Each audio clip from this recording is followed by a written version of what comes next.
오늘 말씀은 독수리 비유 이어집니다.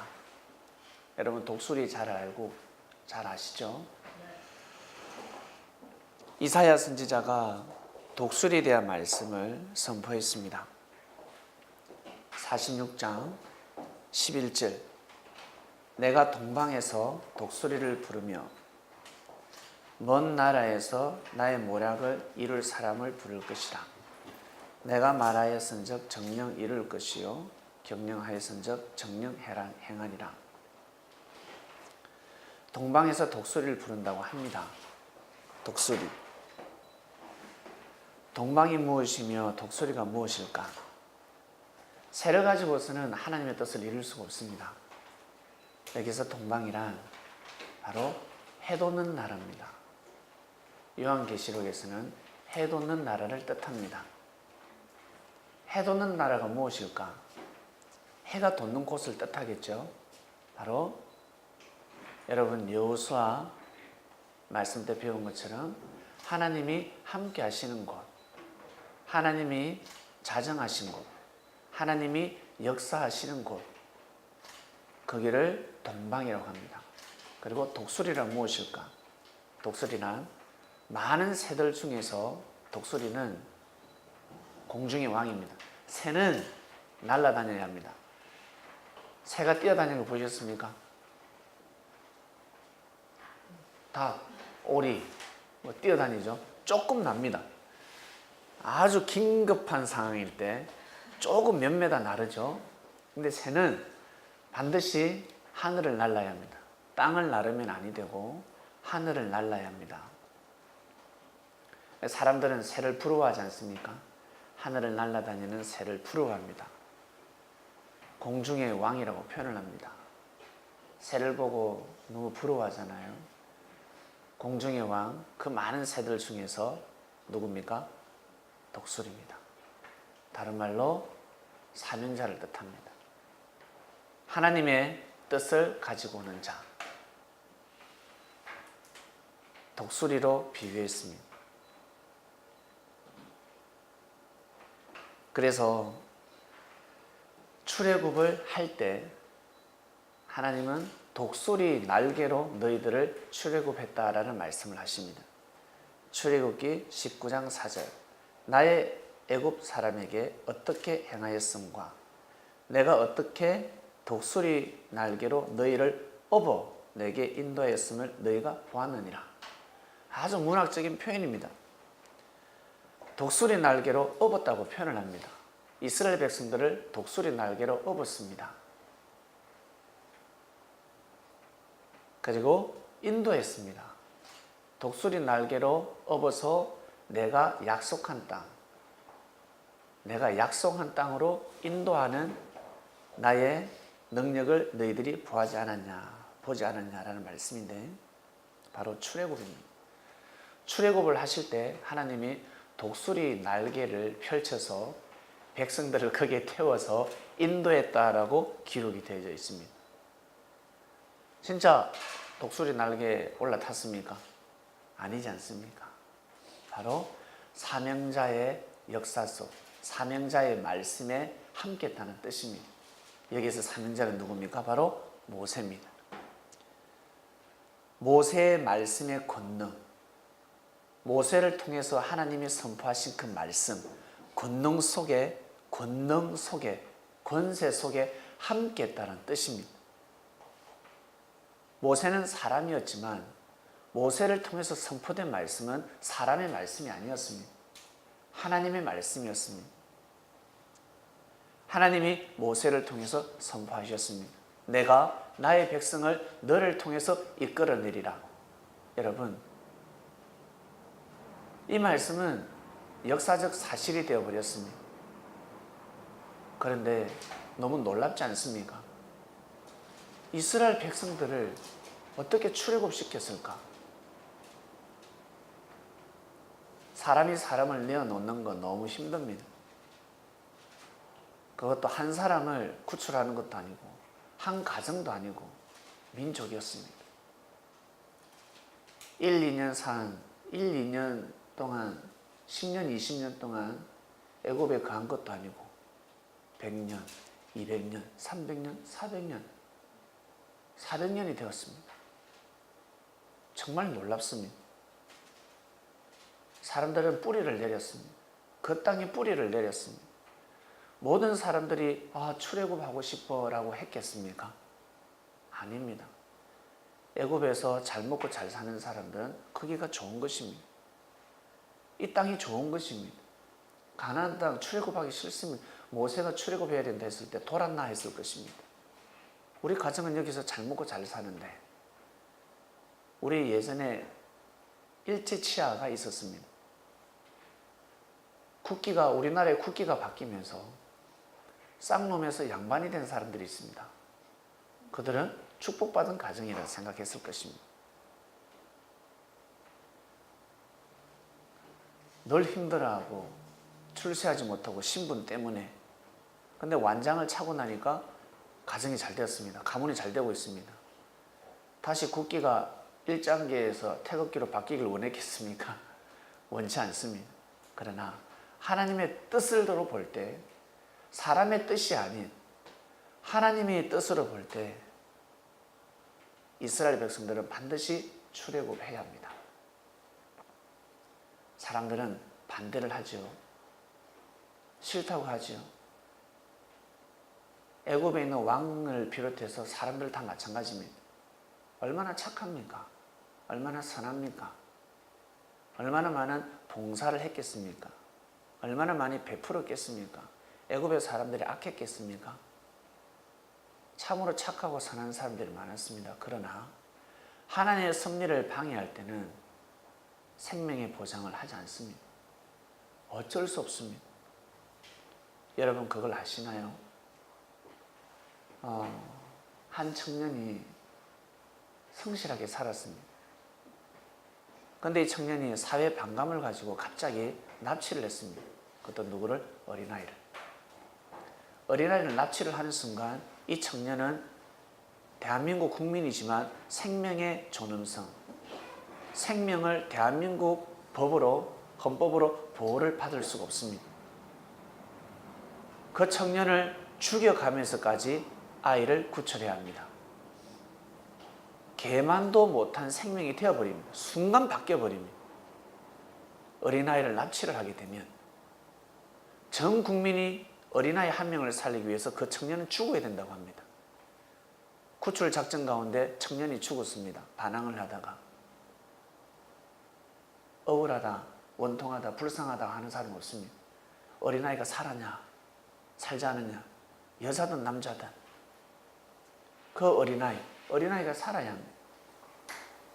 그처럼 어린 양을 하늘에 구출하실 때 이스라엘 백성들, 하나님이 뜻을 정한 백성들을 하나님이 이제는 섭리하셔서 구출합니다. 거기에 대적을 하는 사람들은 생명의 보호를 받을 수가 없었습니다. 지난 역사가 아주 무서웠습니다. 하나님은 그렇게 역사를 가능하셨습니다. 왜냐하면 그렇게 하지 않으면 그리스도가 이 땅에 올 수 없기 때문입니다. 메시아가 이 땅에 올 수 없기 때문입니다. 메시아 그리스도 한 명을 보내기 위해서 하나님은 구약 4,000년 동안 엄청난 역사를 감행하셨습니다. 여러분, 이 자리에 오기까지, 여러분이 주님을 만나기 전까지 하늘이 어떻게 역사를 하셨습니까? 한번 돌아보시길 바랍니다. 주님을 딱 만나게 되면 그때부터는 모든 면죄부가 적용이 됩니다. 죄사함을 받게 됩니다. 과거 내가 어떻게 살았다, 내가 어떤 삶을 살아왔다, 주님을 맞이해서 어떻게 사느냐가 중요한 것입니다. 그때부터 의인과 악인이 가려집니다. 주님을 만났을 때 그때부터 내가 어떻게 사느냐가 정말 중요합니다. 사람들은 그냥 내가 잘 먹고 잘 살면 되고 내가 선하게 살면 된다고 하지만 하늘이 보실 때는 그러지 않습니다. 하늘이 보실 때는 여러분들을 볼 때 뭘 보시는 줄 아세요? 마음의 중심을 봅니다. 그리고 속사람을 봅니다. 지금 속사람이 크고 있는지 안 크고 있는지, 크고 있는지 안 크고 있는지를 보고 계세요. 그래서 주님을 만나는 사람들은 정말 축복받은 사람들입니다. 주님을 믿는 사람들은 정말 축복받은 사람들입니다. 왜? 독수리를 만났으니까. 이스라엘 백성들이 애굽에 거하고 있을 때 독수리 날개로 업어서 출애굽을 시킵니다. 여기에서 보이지 않는 독수리는 바로 하나님이요, 보이는 독수리는 모세입니다. 모세를 통해서 선포한 그 말씀, 독수리 날개를 통해서 출애굽을 시켰습니다. 참 놀라운 일이 일어났습니다. 그래서 이사야 선지자는 뭐라고 하는 줄 아세요? 내가 동방에서 독수리를 부른다 했습니다.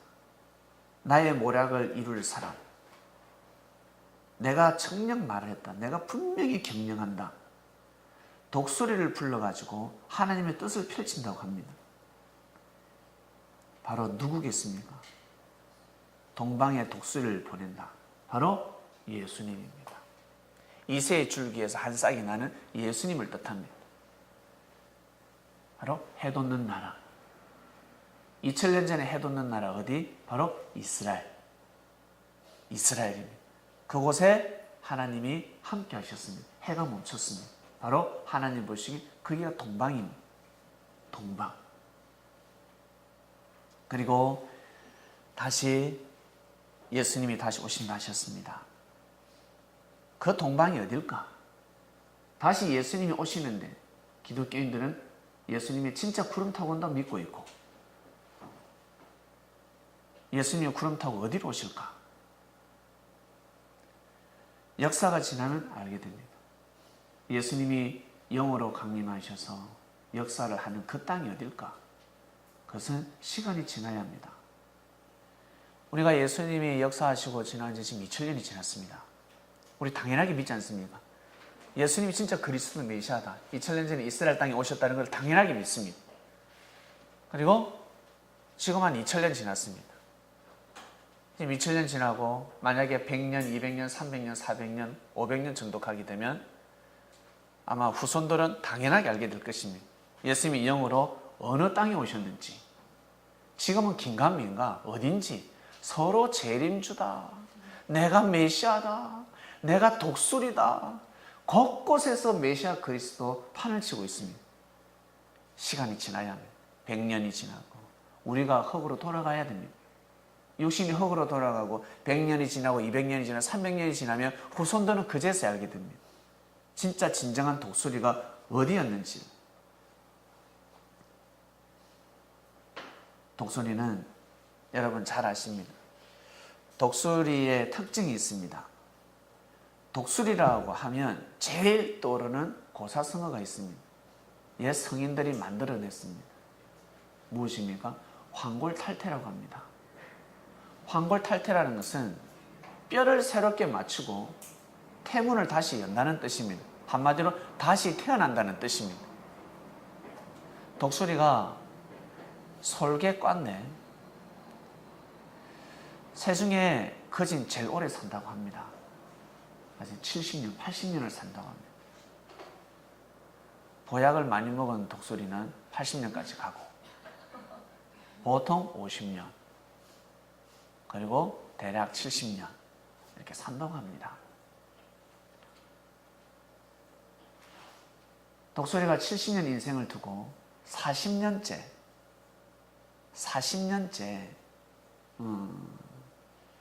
황골탈퇴를 해야 된다라는 옛 성인들의 말씀이 있습니다. 일각에서는 아니다, 일각에서는 맞다라고 하는데, 맞다 안 맞다가 중요한 것이 아니라 독수리의 이 말씀을 통해서, 독수리를 통해서 엄청난 교훈을 전달하고 있습니다. 우리 사람들에게 큰 교훈을 전달하는데, 독수리가 40년이 될 때는 반드시 황골탈퇴를 해야 된다. 독수리가 40년 동안 날았으니까 날개도 이제 갈아야 될 때가 됐고, 부리도 갈아야 될 때가 됐고, 그리고 발톱도 갈아야 될 때가 됐다는 겁니다. 이때 독수리가 제2의 인생을 살아가느냐 못 살아가느냐는 그때 40년 때 결정이 된다고 합니다.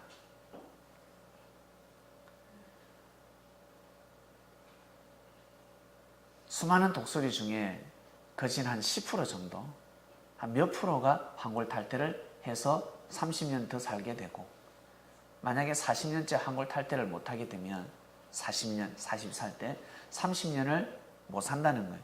1년 안에 죽는다는 말이 있습니다. 참 신기한 것은 이 독수리는 사명자를 뜻하지 않습니까? 성경적으로 40세 때, 그러니까 39세를 뜻합니다. 39세에서 우리 유럽하고 우리 동양하고 달력이 다르니까 음력 양력이.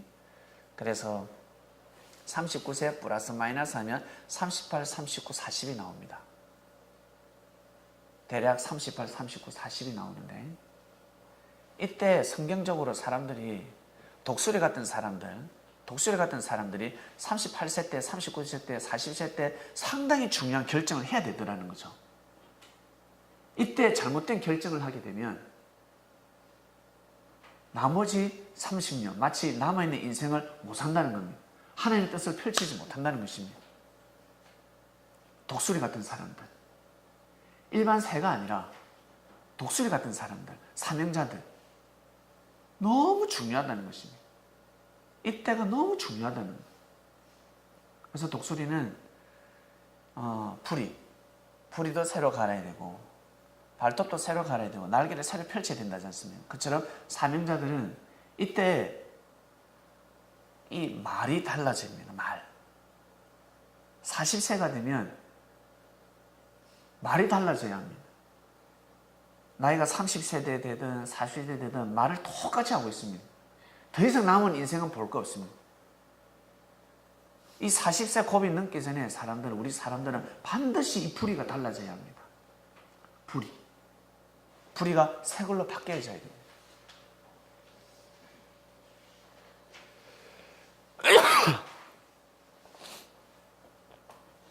황골탈퇴할 때, 독수리가 황골탈퇴할 때 그런다고 합니다. 저도 아직 본 적이 없습니다. 새 전문가들도 본 적이 없다고 합니다. 본 사람이 있다, 본 적이 없다.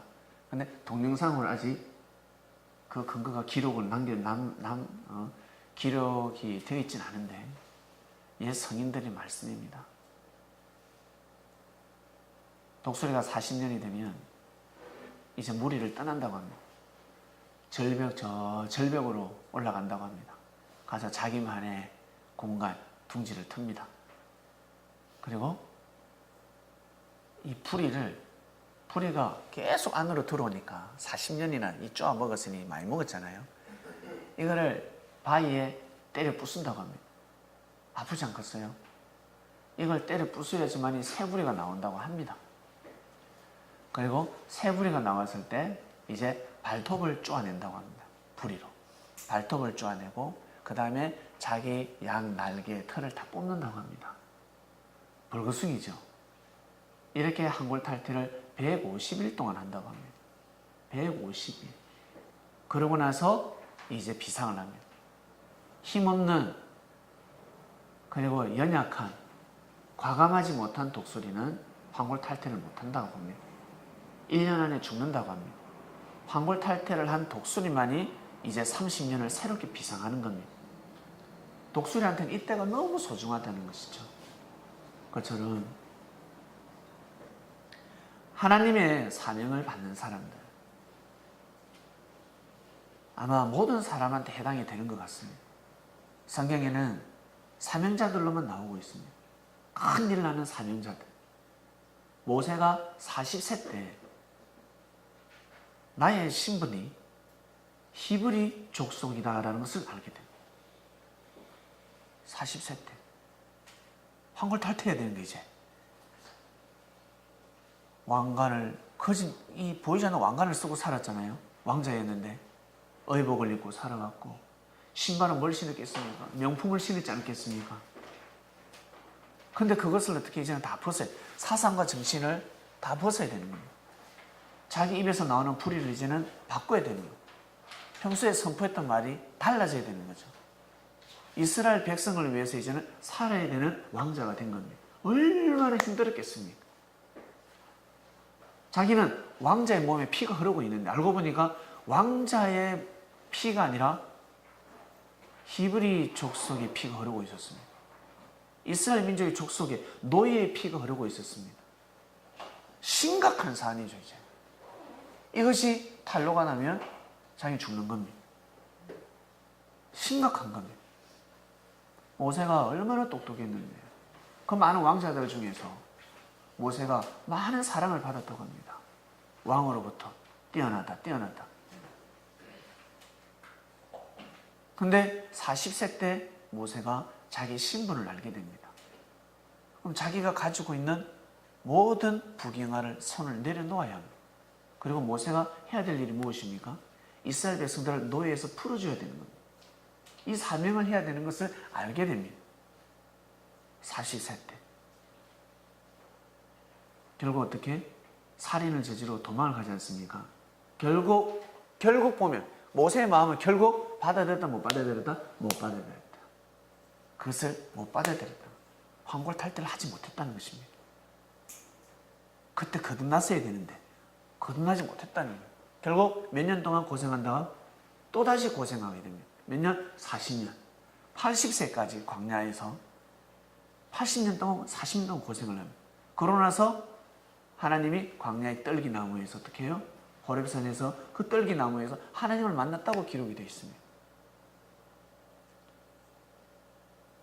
모세가 40년 만에 자신의 사명을 받아들인 겁니다. 내가 이 일을 해야 되는구나.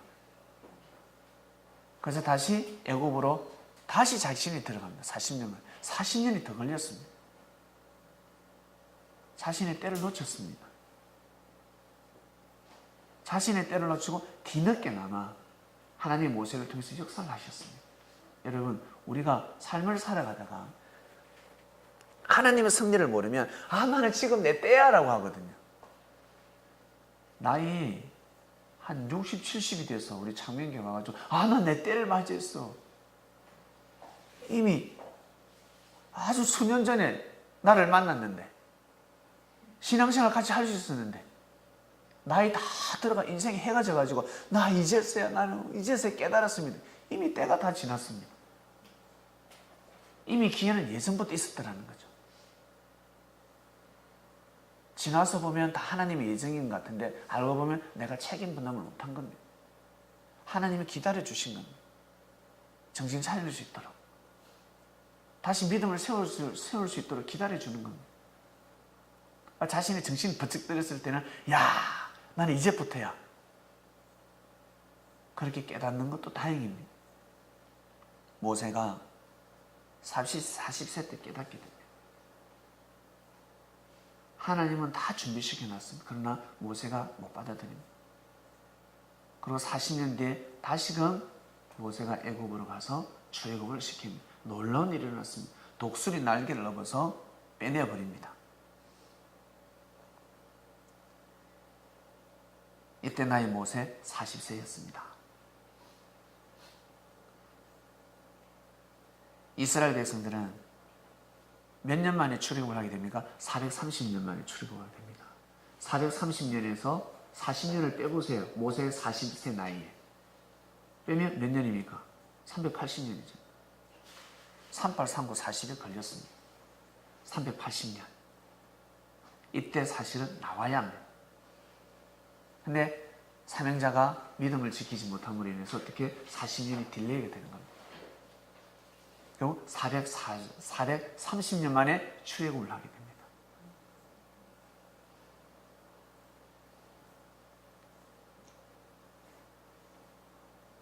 그리고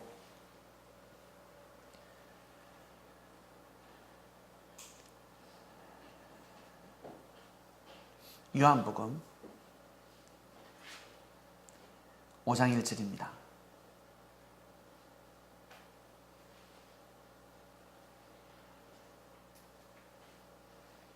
그 전에 이스라엘 백성들이 출애굽을 하고 나서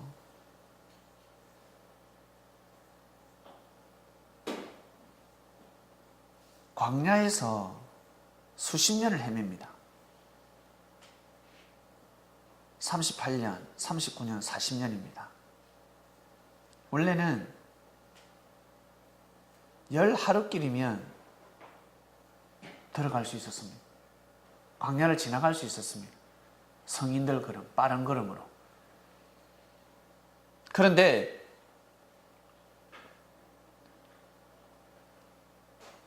(38년) 동안 들어가지 못했습니다. 못 들어갑니다. 왜 못 들어갔을까? 믿음이 걸렸습니다. 믿음 문제. 믿음을 세우지 못했습니다.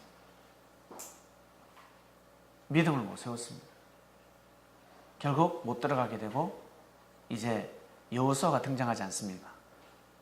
이때 못 들어가면 안 되는 거예요. 이제 광야에서 38, 39, 40이 걸렸습니다. 이때 환골탈퇴해야 됩니다. 이때 못하면 또 안 되는 겁니다.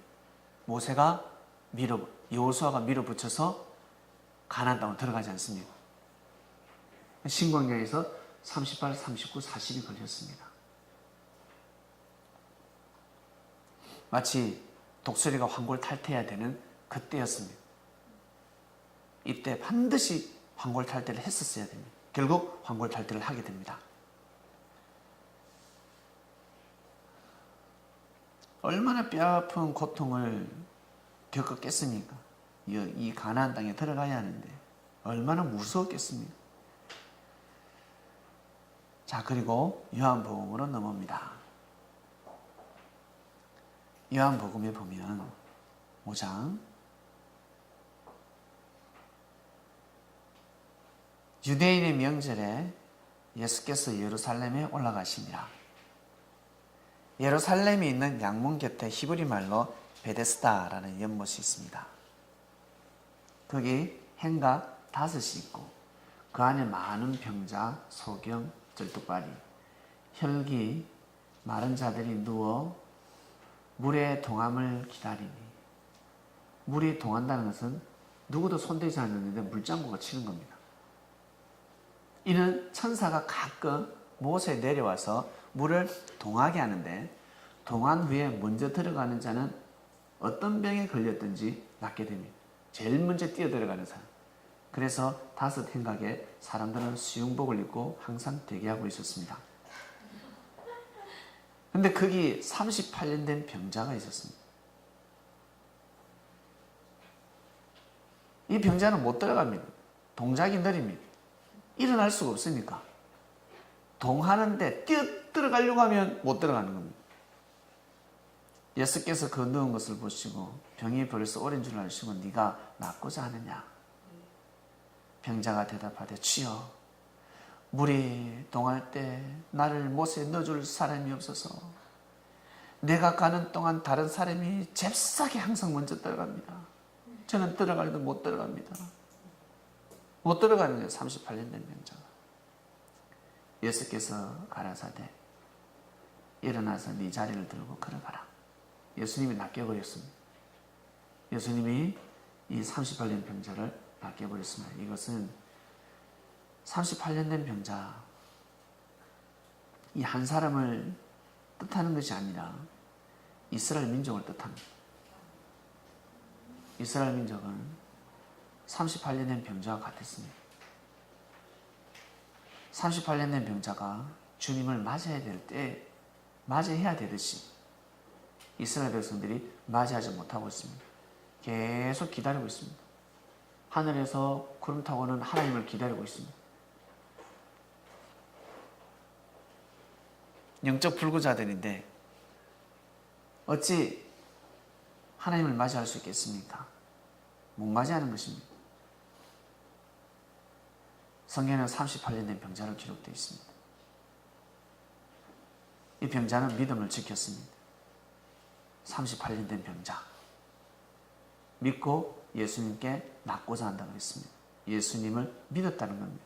당신은 나를 낫게 해줄 수 있습니다. 라고 믿은 것입니다. 결국 나았습니다. 이때를 놓쳤으면 이 병자는 나을 수가 없었습니다. 바로 환골탈퇴했습니다. 이 사람은 새롭게 태어났습니다. 그 다음입니다. 히스기야 왕을 보겠습니다. 열왕기하 18장입니다. 히스기야 왕이 위에 나아갈 때 나이 25세라 25세의 왕이 되었습니다. 25세. 25세 왕이 되어서 예루살렘에서 29년을 치르했습니다. 정사를 돌보았습니다. 25년에서 29년을 더하면 몇 년입니까? 54년이죠. 54년 살다가 갔습니다. 자, 열왕기하 20장 1절을 봅니다. 그때 히스기야가 병들어 죽게 되며, 병이 들었습니다. 나이가 들면 병이 들지요. 아모스 아들 선지자 이사야가 저에게 나와 이르되, 하나님의 말씀이 왕이시여, 당신은 더 이상 정치를 할 수 없습니다. 이제 마무리를 잘 하세요. 후손을 잘 세우고 후계자를 잘 세우세요. 네가 살고자 하지만 살 수 없습니다. 당신은 죽을 수밖에 없습니다. 이제는 운명을 준비하세요 라고 했습니다. 히스기야는 이사야 선지자의 능력을 알고 있었습니다. 이사야 선지자는 빈말을 하지 않는 선지자라는 걸 알고 있었습니다. 참 선지자라는 것을 알고 있었습니다. 히스기야가 아멘, 알겠네, 자네 말을 믿고 내가 하나님을 잘 영접하겠네 라고 한 것이 아니라, 히스기야가 벽을 향해서 석고대절을 합니다. 벽 보고. 일어날 수도 없을 건데 심상에서 일어나서 벽 보고 기도를 하기 시작합니다. 여호와여, 간구하오니 내가 진실과 전심으로 주 앞에 행하며 주의 보시기에 선하고 행한 것을 기억하소서. 죽음의 위기에 이르렀습니다. 어떤 기도를 하냐면, 하나님, 제가 지금까지 살아오면서 몇 년 동안 왕을 치르했습니까? 25년 동안 있었다 했죠? 29년입니까? 29년 동안 왕권을 가지고 백성을 돌보면서 내가 진실되게 행했고 선하고 의로운 것만 보소서. 저의 잘못된 악을 보지 마시고 선한 것을 보시고 저를 살려주소서. 통곡을 합니다. 혹시 여러분 통곡 한번 해보셨습니까? 살아오시면서 나 살려달라고 혹시 통곡을 한번 해보신 적 있습니까? 침상에서 한번 통곡해 보셨습니까? 그 기도는 이루어집니다. 진짜 죽음을 두고 살려달라고 기도를 하시면요, 하나님은 살려주십니다. 길을 열어주십니다. 그런 기도를 하지 않기 때문에 길이 열리지 않는 것입니다. 길을 열어야 됩니다. 아시겠습니까? 통곡을 하며 길을 열어야 됩니다. 그러지 않으면 길이 열리지 않습니다. 주님이 말씀하십니다. 통곡하라. 앞길이 없는 사람은 통곡하라. 막막한 자여 통독하라. 통곡하라 했습니다. 이사야가 성읍 가운데서 또 일하고 있었어요. 사람들 만나서 면담도 하고 기도도 해주고. 갑자기 하나님의 말씀이 임합니다. 너는 돌아가서 내 백성의 주권자 히스기야에게 다시 선포하라. 왕의 조상 다윗의 하나님 여호와의 말씀이 내가 네 기도를 들었고 네 눈물을 보았노라. 내가 너를 낫게 하리니 네가 3일 만에 여호와의 전에 올라가겠고 3일 만에 다시 병상에서 일어난다는 겁니다. 내가 네 날을 15년을 더할 것이며 15년을 더 살게 준다는 겁니다. 그러니 히스기야는 54세 죽었습니다. 54살에서 15년을 빼보세요. 몇 살입니까? 39이잖아요. 39세 때 병상에서 눈물 흘리면서 기도를 한 겁니다. 살려달라. 하나님 나 살려달라고. 나 살려주면 이제는 그렇게 안 살겠다. 살려주기만 살려주면 저 그렇게 안 살겠습니다. 독수리가, 이스라엘의 독수리 히스기야가 39세 때 목숨 걸고 기도했습니다. 살려달라고. 우리 인생을 보내신 우리 여기 38, 39, 40 지나신 분들 있지요. 그때 한번 생각해 보세요. 그때 어떠한 일이 있었는지. 여러분 나이 38, 39, 40대를 한번 보세요. 하나님이 반드시 역사하셨습니다. 그때 여러분들 역사하셨습니다. 구출해냈습니다. 죽음의 위기에서 구출해냅니다. 여러분들을. 그리고 지금 39, 38, 40을 보내고 있으신 분들 진짜 축복받았습니다. 축복받았습니다. 너무 어린 사람은 감도 안 오죠. 이렇게 독수리는 여러분 이때 강구해야 됩니다. 토끼와 거북이 이야기를 아십니까? 토끼와 거북이 이야기가 진짜입니까? 진짜 아니겠습니까? 네. 우리 사람으로 비춰볼 때, 동물로 비춰볼 때는 거짓말입니다. 토끼가 어떻게 거북이가 어떻게 토끼를 이겨요? 못 이기잖아요. 근데 사람으로 볼 때는 거북이 같은 사람이 토끼를 이깁니다. 꾸준하게 가는 사람. 그것처럼 우리 독수리들은 40세 때 반드시 환골탈퇴해야 됩니다. 환골탈퇴를 해야 거듭날 수 있습니다. 새로운 태문을 열어야 됩니다. 환골탈퇴라는 것은 뼈를 새롭게 맞추는 겁니다. 뼈가 부서지도록 뼈를 새롭게 이탈시키는 겁니다. 그리고 태문을 새로 열어야 돼요. 태를 바꾸는 겁니다. 그러니 얼마나 고통스럽겠습니까? 몸의 뼈를 새롭게 다 뜯어 고치는, 맞추는데. 거듭난다는 뜻입니다. 토끼와 거북이, 동물로 볼 때는 거짓말이고 잘못된 거지만 사람으로 접목시킬 때는 진리의 말씀이 선포되는 겁니다. 그렇게 하지 않으면 절대 인생을 성공할 수 없다는 뜻입니다. 그처럼 독수리에게 해당되는 환골탈퇴도 마찬가지입니다. 독수리 저한테는 아무 상관이 없습니다. 환골탈퇴. 40년에 죽든 그 전에 죽든 독수리 뭔 상관입니까? 그러나 사람한테 접목을 시켰을 때는 피해갈 수 없는 이때입니다. 피해갈 수 없습니다. 38, 39, 40은 누구든지 피해갈 수가 없습니다. 너무 소중한 때라는 것입니다. 결국 히스기야는 원래 죽을 운명이었는데 살았습니다.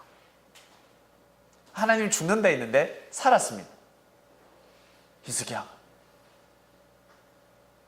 원래 죽을 수밖에 없었던 운명인데 살았어요. 근데 원래 살아야 될 운명인데 죽은 사람이 있습니다. 환골탈퇴를 하지 못한 왕이 있습니다. 누구냐면 요시야. 볼게요. 열왕기하 22장 이하를 보면 요시야가 왕위에 오를 때 나이가 몇 세냐면 8세입니다. 8살입니다. 팔자 좋다. 8세 때 왕이 됐어요. 8세 때 세상에.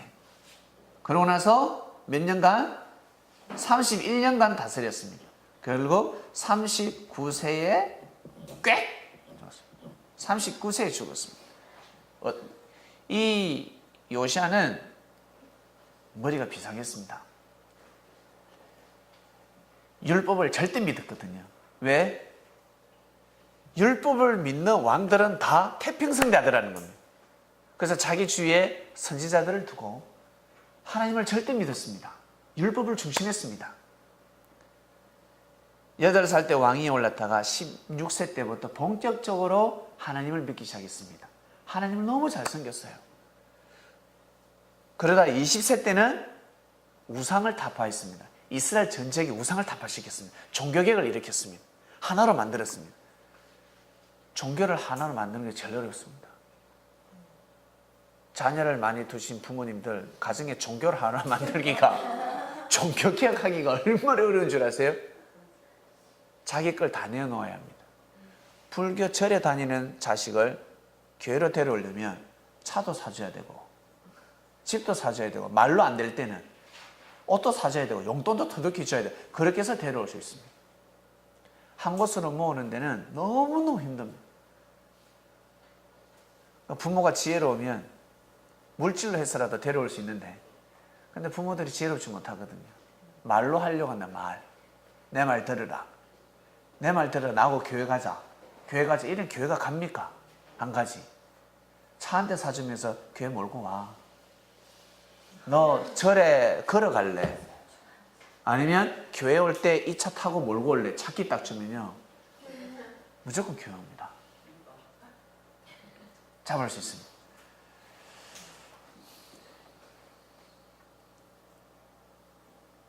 히스기야가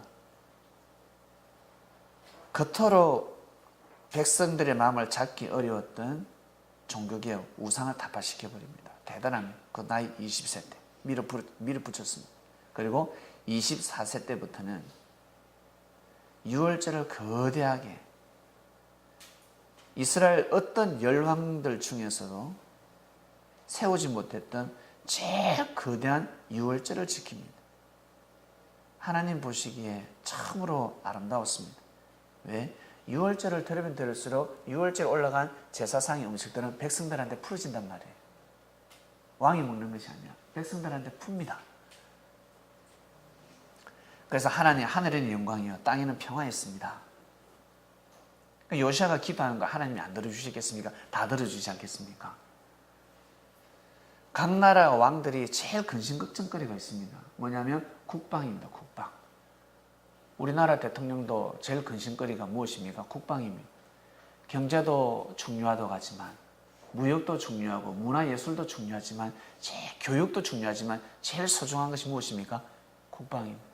국방이 무너지면 다 끝나는 거예요. 여러분 영적 국방이 무너지면 끝나는 겁니다. 물질도 중요하고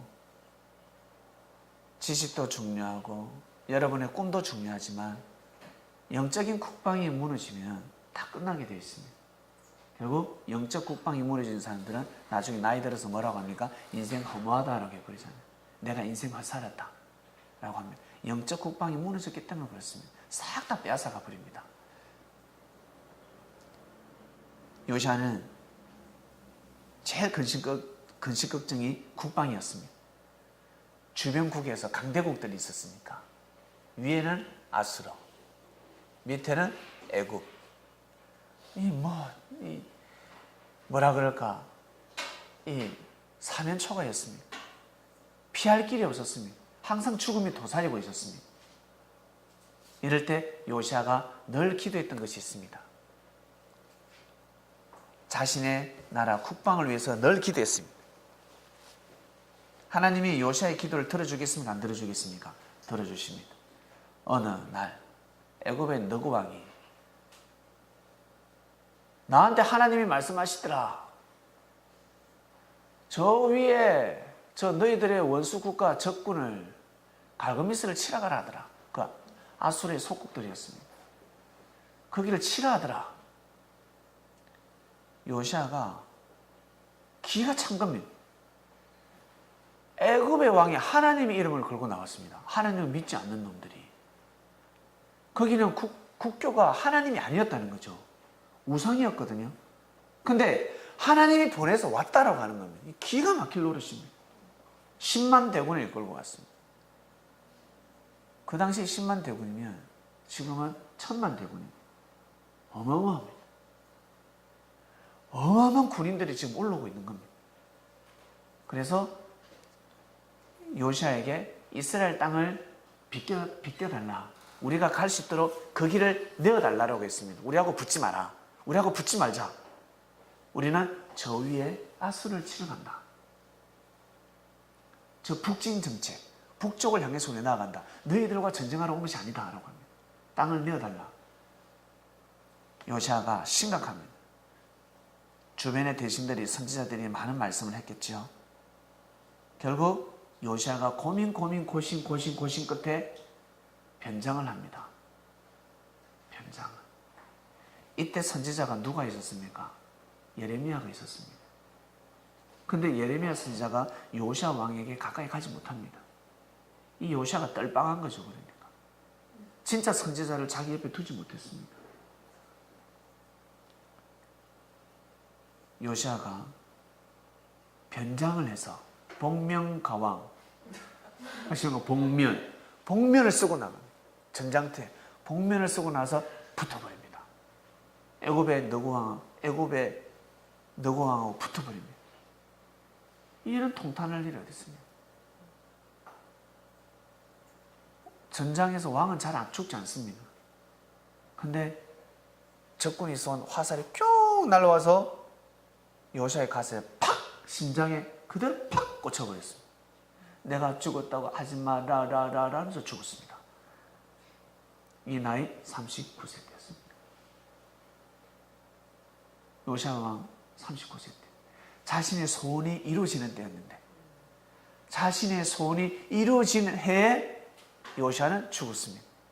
믿음을 세우지 못했기 때문에 죽었습니다. 그토록 수년 동안 기도했던 기도응답이 왔음에도 불구하고 죽습니다. 그래서 예레미야 애가를 쓰잖아요.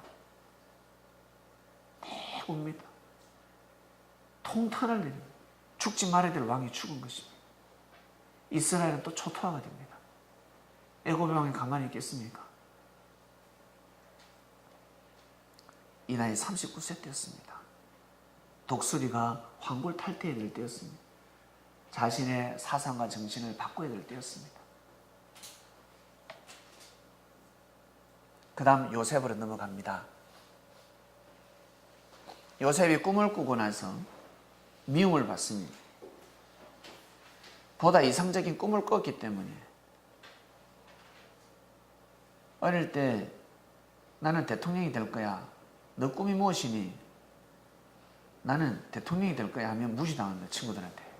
네가 대통령이 된다고? 네가 대통령이 되면 나는 유엔 사무총장이 되겠다. 친구들은 놀립니다. 요셉이가 받았습니다. 요셉이가 말씀을 받았는데 하나님이 주신 말씀은 꿈으로 왔습니다. 무엇이었습니까? 알고 보니까 형제들 중에 최고의 어떤 그 시대의 해와 같은 사람들, 별 같은 사람들, 달 같은 사람들이 요셉한테 무릎을 꿇는 겁니다. 요셉을 모시고 섬겨야 된다는 그런 꿈이었습니다. 얼토당토 않은 꿈이었습니다. 가정으로 볼 때는 요셉의 아버지, 엄마, 형들이 요셉한테 무릎을 꿇어야 된다는 겁니다. 요셉을 경배하며 살아야 된다는 겁니다. 요셉을 모시고 섬겨야 된다는, 이런 일이 어디 있습니까? 형들이 무시했습니다. 그리고 요셉을 팔아버렸습니다. 죽이려고 하다가 팔았습니다. 이 나이, 요셉 나이 17세였습니다.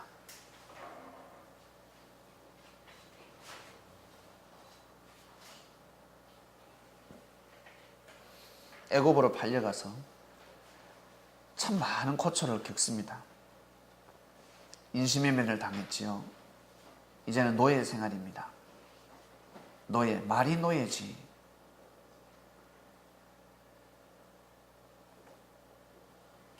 요셉의 삶이 아마 지옥과도 같았을 것입니다. 그러다 열심히 가는 곳마다 열심히 일을 했지만 돌아오는 것은 억울함밖에 없었습니다. 시기 질투밖에 없었습니다. 적당히 하자.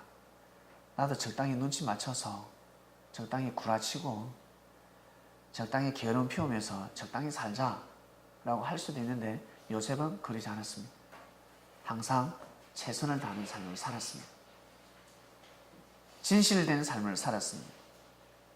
그래서 보는 자는 요셉을 한눈에 알아보았습니다. 보디발 장군이 알아보게 됩니다. 보디발 장군이 요셉에게 무엇을? 열쇠를 맡깁니다. 장군의 집에 있는 열쇠란 열쇠를 다 맡겼습니다. 그러나 하나 맡기지 않은 열쇠가 있죠. 바로 보디발 장군 아내였습니다. 여자는 맡기지 않았다는 것입니다. 장군의 여자였으니까. 근데 이 장군의 여자가 요셉을 꼬십니다. 요셉은 넘어가지 않습니다. 장군과의 의리를 지킨 것입니다. 장군은 요셉의 의리를 보았습니다. 요셉의 눈빛을 보고 네가 나와 의리를 지켰구나. 요셉 장군의 아내가 그토록 울면서 나를 강간하려고 했다, 나를 범하려고 했다, 저놈 죽여야 된다고 했지만 장군은 살려줍니다. 요셉을 살리기 위해서는 감옥에 가둘 수밖에 없었습니다. 감옥에 가야지만 보호를 받을 수 있으니까. 결국 요셉은 감옥에서 또 다른 진실된 삶을 살아갑니다. 사람들이 요셉의 그 죄명을 억울하다 하겠습니까? 죄인이라 하는 사람도 있고 아니라는 사람도 있겠지만 다들 감옥에 가게 되면 죄인으로 봅니다. 요셉은 거기에서 또 열심히 진실된 삶을 살아갑니다. 가면 감옥에서 노역 생활을 하지 않습니까? 그러다 그곳에서 술 담그는 장관과 떡 담그는 장관, 비서 역할을 하게 됩니다. 그들의 종이 됩니다. 그러다 꿈을 풀어주고 술 담그는 장관이 풀려나서 왕에게 구해서 살려줘야 하는데 또 뜻이 끼어졌습니다. 그러나 하나님은 또 역사하셨습니다. 결국 애굽의 바로왕이 꿈을 꾸고 나서 요셉이가 그 꿈을 풀지 않으면 이제는 풀 재간이 없습니다. 아무도 풀어주지 못합니다. 박사, 박수, 술객들이 그 꿈을 풀 수가 없습니다. 하나님이 주신 꿈이었기 때문에 하나님의 지혜를 주지 않으면 이 꿈을 풀 수가 없습니다. 누가 풉니까? 요셉이가 풉니다. 요셉이가 푼 것은 꿈을 풀었을 뿐인데 총리가 되었습니다. 꿈을 풀었을 뿐인데 하나님의 주신 꿈을 풀어버립니다. 요셉이가. 하나님이 허락하신 것이죠. 앞으로 7년 풍년이 오고 8년째부터 흉년이 옵니다. 흉년을 대비해야 됩니다 했습니다. 요셉이가 왕 앞에 섰을 때 나이 30세입니다. 30세. 이제 풍년이 7년이 지났으니까 37세. 흉년이 옵니다. 흉년 2년째면 요셉 나이 몇 살입니까? 39세. 39세 때 형들이 요셉에게 무릎을 꿇습니다. 곡식을 사러 옵니다. 흉년 2년째 가나안 땅에 살고 있는 야곱의 아들들이 곡식을 사러 옵니다. 떨레. 요셉이가 보니까 형들인 거예요. 여러분 같았으면 어땠을까? 예? 당장 하옥하라. 당장 하옥시키지 않겠습니까? 예? 가만두겠어요? 형들이 인신매매를 시키면서 죽이려고 그랬고 그 엄청난 폭행과 그 마지막 그 눈빛 무시하면서 팔았던 그 눈빛 잊혀질 수가 없는데 근데 그 형들이 먹고 살 거라고 곡식을 사러 왔습니다.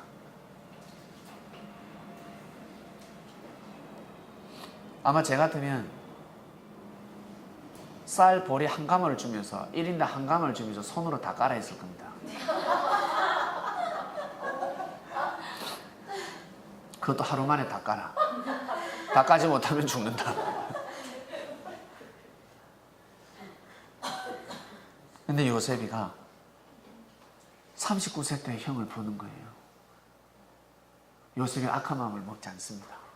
형들을 품잖아요. 형들을 품습니다. 베냐민만 데려오려고.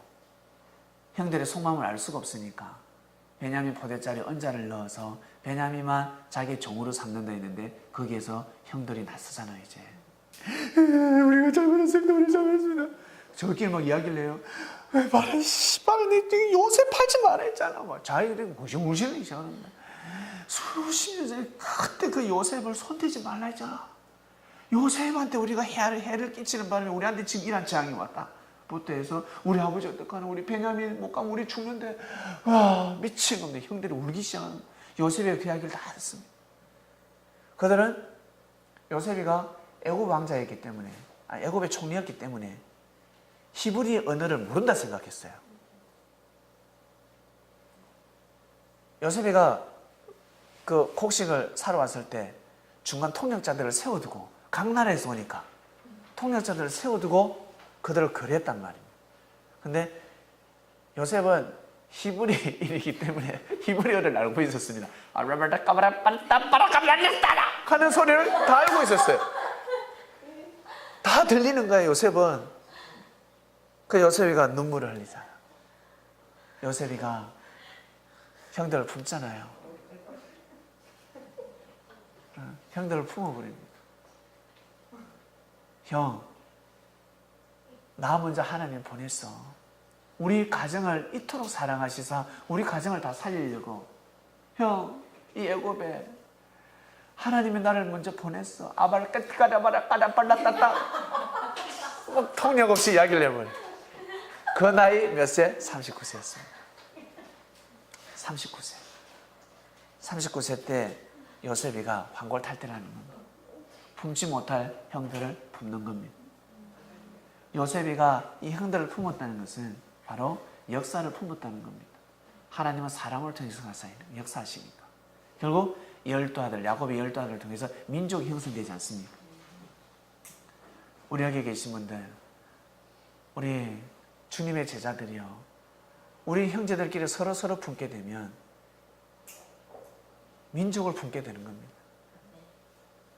여기 계신 분들을 통해서 수많은 생명이 잉태가 될 것이며 수많은 하나님의 역사를 하실 겁니다.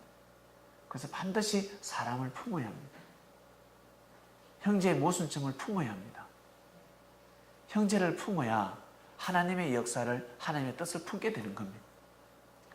독수리는 70년 동안 날아다녀야 되지 않겠어요? 우리 70평생, 한평생 70년을 하는데 날아다니지 않겠습니까? 70살까지 날아다니지 않겠습니까? 요즘은 인생은 또 70부터입니다. 도대체 이놈의 독수리 몇 년까지 살아야 돼? 이제는 또 달라, 시대가 또 달라졌습니다. 옛날에는 60이면요, 야, 환갑잔치 대단히, 환갑잔치하고 죽으라는 거지, 잔치하고. 근데 이제는 환갑이 새로운 시작입니다. 야, 이제는 70부터 인생이 시작입니다. 그러려면 인생 중간, 반토막에서 반드시 환골탈태를 해야 됩니다. 저는 40이 지나서 주님을 만났네요. 네, 지금 환골탈태할 때입니다. 주님을 만났을 때가 환골탈태해야 될 때입니다. 내 풀이가 바뀌어야 돼요. 여러분 입 막 때리시길 바랍니다. 입을 오늘도 내가 불평불만을 하고 오늘도 궁시렁대고 형제의 못 썼는데 이거 때리기 바랍니다. 내가 못 때리면 옆에서 친한 사람이 때리기 바랍니다. 대라, 조동이 대라. 입 쭉, 내가 입 막 쭉 때려야 됩니다. 털리를 끼워주든가 이빨을 다 뽑아버려야 돼요. 다른 언어가 나와야 된다. 이제는 풀이가 바뀌어서 다른 언어가 나와야 됩니다. 다른 언어를 할 줄 알아야 손과 발이 고생하지 않습니다. 하늘 언어가 나와야 합니다. 이제는 독수리 언어가 나와야 합니다. 깨장깨장 옆에서 참새 바다바다바다바다 끝나 새 보고 그거 쪼아서 뭐 하려고? 뭐 하려고요? 그 새 놔두지. 독수리는 어떻습니까? 독수리가 비상할 때 어떻습니까? 일반 새들은 천둥번개가 치고 태풍이 불면 시구문으로 들어갑니다. 자기 집으로 들어갑니다. 딱 들어가. 독수리는 어때요? 비상합니다. 배고프니 엄마 배고파요. 그러면 독수리 오면 비상하잖아요. 쫙 비상 어디로? 구름 위로 올라갑니다. 독수리 시력이 얼마인 줄 아세요? 2km 떨어져 있는 토끼를 볼 줄 압니다. 2km 떨어져 있는 토끼가 보여요. 쫙 올라갑니다. 구름 위로 올라갑니다. 누구하고 눈을 마주치면서 비행합니까? 비행기 조종사. 코리아나 조종사. 아시아나 조종사하고 옆에 눈싸움을 하면서 비행을 합니다. 놀랍습니다. 독수리는 그렇습니다. 헬리콥터보다 더 빠릅니다. 쫙 비상을 합니다. 바람을 탑니다. 참새 조그마한 새들은 나가 어떻게 할 수가 없어요. 죽어납니다. 털 다 뽑히죠. 근데 독수리는 한번 비상해 아무리 천둥번개가 쳐도 환란과 핍박이 있어도 그 위에 떠버린다는, 밑에서는 비가 오고 비바람이 불어도 그 태풍 위로 올라가 버립니다. 독수리는 그렇습니다. 그 위에서 쳐다보고 있습니다. 그러고 나서 하강해가지고 먹이를 잡잖아요. 독수리 기상은 그렇습니다. 하나님의 역사를 펼치는 사명자는 독수리 같아야 된다 하셨습니다. 독수리를 부른다 했습니다. 이미 일반 새하고는 게임이 안 됩니다. 옆에서 따다다다다다다 한번 콱 쫓으면 깽! 한번 쫓으면 그냥 심판이 되는 겁니다. 그래서 쫓지를 않습니다. 그 날개를 한번 툭 쳐버리지 않겠습니까? 우리는 독수리의 역사, 독수리의 날개로 출애굽을 시켰던 그 역사가 재현되고 있습니다. 주님이 영으로 오셨습니다. 우리를 보호하고 있습니다. 독수리의 날개로 우리를 감싸고 있습니다. 그 품에서 우리는 살아가고 있습니다. 그러면 우리는 독수리 새끼라는 겁니다. 독수리 새끼는 독수리를 닮아야 되지 않겠습니까? 주님의 제자들은 주님의 마음을 가지고 살아가야 되는 것입니다. 오늘 말씀은 독수리 비유입니다. 그리고 독수리를 통해서 38, 39, 40 이때가 상당히 중요하고 소중하다는 것을 가르쳐 주셨습니다. 바로 하나님의 말씀입니다. 바로 주님의 말씀입니다. 성경을 통해서 우리의 삶을, 우리의 인생의 노정을 끼워줘 주시는 겁니다. 기도하고 마치겠습니다. 하나님 아버지 감사합니다. 우리는 독수리를 만났습니다. 수많은 자들이 독수리를 기다리고 있습니다. 동방에서 오는 독수리가 올 것이다. 그럼 우리는 영적인 독수리를 맞이했습니다. 사랑하는 주님, 독수리가 한번 뜨면 하늘의 재원, 하늘의 근세를 가지고 뜹니다. 독수리를 보고 사람들이 무시하는 사람 누가 있습니까? 독수리가 비상할 때는 너무나 멋있고 너무나 웅장하고 정말 근엄합니다. 독수리의 그 눈빛, 독수리의 그 부리, 독수리의 그 발톱, 독수리의 그 날개,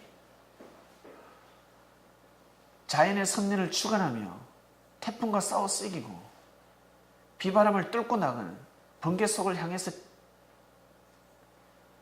뚫고 나가는 그 독수리의 그 기상, 그 정신, 바로 그리스도의 정신, 주님의 정신입니다.